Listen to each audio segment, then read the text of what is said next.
Viewers, आज हम एक ऐसे मुद्दे पर बात करने वाले हैं जो सिर्फ पॉलिटिक्स का नहीं बल्कि हमारे डेमोक्रेसी का भी सवाल है। अगर हमारे वोट की वैल्यू खत्म हो गई तो हमारा 1 पर्सन 1 वोट प्रिंसिपल का क्या होगा। ये कहानी है राहुल गांधी के वोट चोरी के इल्जाम की, जो उन्होंने बेंगलुरु सेंट्रल के महादेवपुरा असेंबली कॉन्स्टिट्यूएंसी में 2024 के लोकसभा इलेक्शंस के दौरान उठाया, और कैसे अब ये मुद्दा सीधे सुप्रीम कोर्ट जा पहुंचा है। इस वीडियो में हम देखेंगे और समझेंगे कि पहला स्टेप इस केस में क्या सामने आया है, और लगे हाथों सुप्रीम कोर्ट की bench of justice Suryakant and Joy Mallya Bagchi पर भी एक नजर डालेंगे, जो कि बिहार के ECI SIR केस से डील कर रहे हैं और ECI को क्या बड़े ऑर्डर्स मिले हैं। अब व्यूवर्स, मामले की शुरुआत करते हैं राहुल गांधी के न्यूज से, जो अब सुप्रीम कोर्ट आ पहुंची है। 7 अगस्त 2025 को राहुल गांधी ने एक प्रेस कॉन्फ्रेंस में काफी सीरियस एलिगेशंस लगाए थे। उन्होंने कहा कि there has been large scale manipulation of voter list in Mahadevapura assembly constituency in Bengaluru central. This is not a small mistake,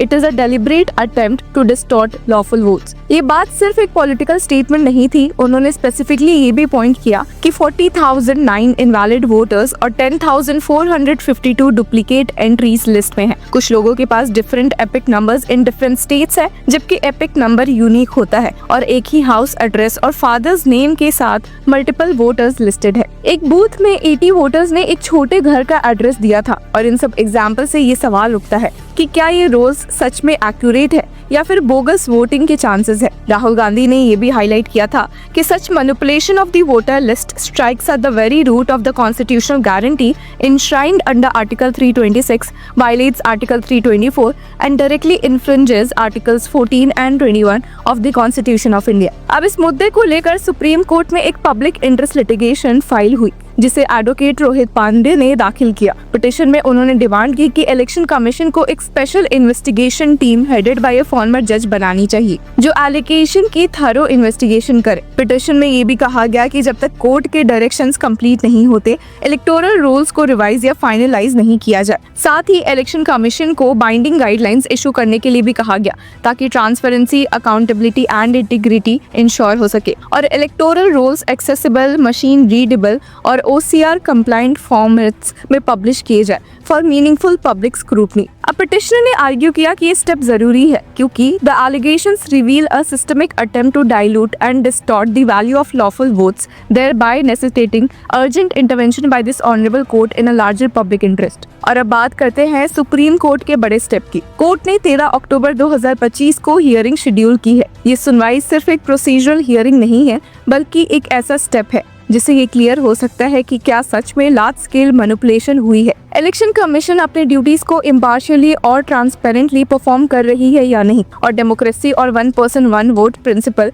को कितना रिस्पेक्ट दिया जा रहा है। अब सुनवाई में ये भी देखा जाएगा कि SIT का कॉन्स्टिट्यूशन करना कितना जरूरी है, और क्या इलेक्टोरल रोल्स का इंडिपेंडेंट ऑडिट हो सकता है या नहीं। तो व्यूअर्स, बेंगलुरु सेंट्रल सिर्फ एक केस नहीं है। अब बिहार में भी स्पेशल इंटेंसिव रिविजन के दौरान सिमिलर कंट्रोवर्सी हुई है, जहां 47 लाख वोटर्स के नाम लिस्ट से हटा दिए गए। सुप्रीम कोर्ट ने 3.66 लाख एक्सक्लूडेड वोटर्स और 47 लाख डिलीटेड नेम्स के इशू पर सुनवाई की थी। एडवोकेट प्रशांत भूषण ने आर्ग्यू किया था कि the final voter list which has over 21 lakh new inclusion and 3.66 lakh exclusions must be compared with the original voter list of January 2025 prior to the conduct of SIR। The ECI can do this in the click of a button। Justice Kant ने उनसे पूछा कि for whom all are the petitioners doing this? There are aliens who will not come out against the exclusion from the voter list। They will not approach the court। So for whom are you doing this, Mr. Bhushan? अब यहाँ court ने focus किया कि SIR के process में transparency कैसे maintain हो सकती है, और क्या इलेक्शन कमीशन डेटा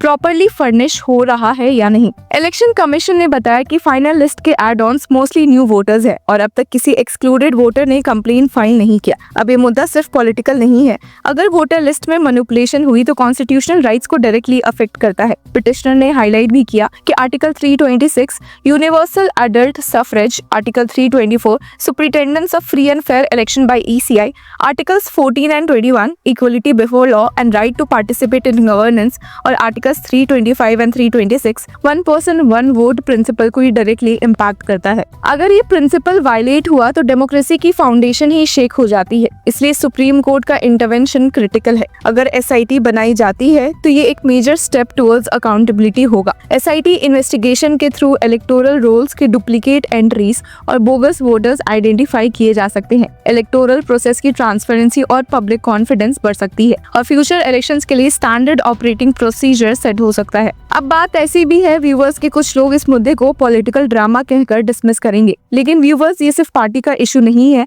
ये हम सबका इशू है, क्योंकि हमारा वोट हमारा हक है। अगर वोटर्स की वैल्यू डाइल्यूट हो गई तो डेमोक्रेसी का एसेंस खत्म हो जाएगा। इसलिए जरूरी है कि पब्लिक, मीडिया एंड जुडिशरी मिलकर इस इशू को स्क्रूटनाइज करे। इलेक्टोरल ट्रांसपेरेंसी के लिए सिटीजन्स का रोल भी बहुत इंपॉर्टेंट है। आप अपने एपिक नंबर और वोटर डिटेल्स चेक करें, अगर डुप्लीकेट या इरेगुलर एंट्री मिले तो रिपोर्ट करें और इलेक्शन कमीशन से रोल्स की एक्सेसिबिलिटी डिमांड करें। इससे डेमोक्रेसी की फाउंडेशन को स्ट्रॉन्ग बनाया जा सकता है। अब 13 अक्टूबर की सुनवाई के बाद ये पता चलेगा कि SIT बनाई जाती है या नहीं, इलेक्टोरल रोल का इंडिपेंडेंट ऑडिट होता है या नहीं, और election commission new guidelines implement करता है कि नहीं। बिहार SIR केस में भी similar issues of exclusion and transparency raise हो रहे हैं। ये टाइम है अलर्ट और अवेयर रहने का, डेमोक्रेसी को प्रोटेक्ट करने का। तो व्यूअर्स, राहुल गांधी के एलिगेशंस और सुप्रीम कोर्ट की अपकमिंग सुनवाई एक वेकअप कॉल है।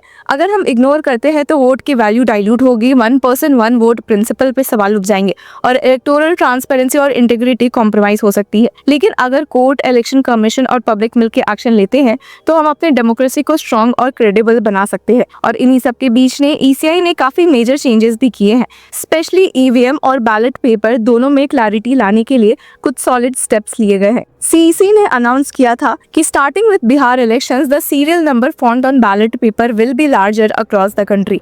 और सबसे visual change, coloured photos of candidates will now appear on EVMs during Bihar polls and later in other elections. और ये एक ब्रिलियंट मूव है वोटर्स की कंफ्यूजन को हटाने के लिए, स्पेशली उन एरियाज में जहां लिटरेसी रेट लो है। और अगर काउंटिंग के दौरान कोई मिसमैच मिला तो क्लियर इंस्ट्रक्शन है, if any mismatch is found in EVM counting units, VVPATs will be recounted. और ये भी फिक्स कर दिया गया है कि postal ballets be counted before the final 2 round of EVM counting. तो व्यूअर्स, अब ये आपके सामने है, क्या सच में वोट चोरी हुई थी? क्या इलेक्शन कमीशन अपना काम प्रॉपर्ली कर रही है? और क्या SIT से ट्रांसपेरेंसी और जस्टिस आ सकता है? अपने थॉट्स कमेंट्स में जरूर बताएं और तब तक के लिए कीप फॉलोइंग लॉजिक।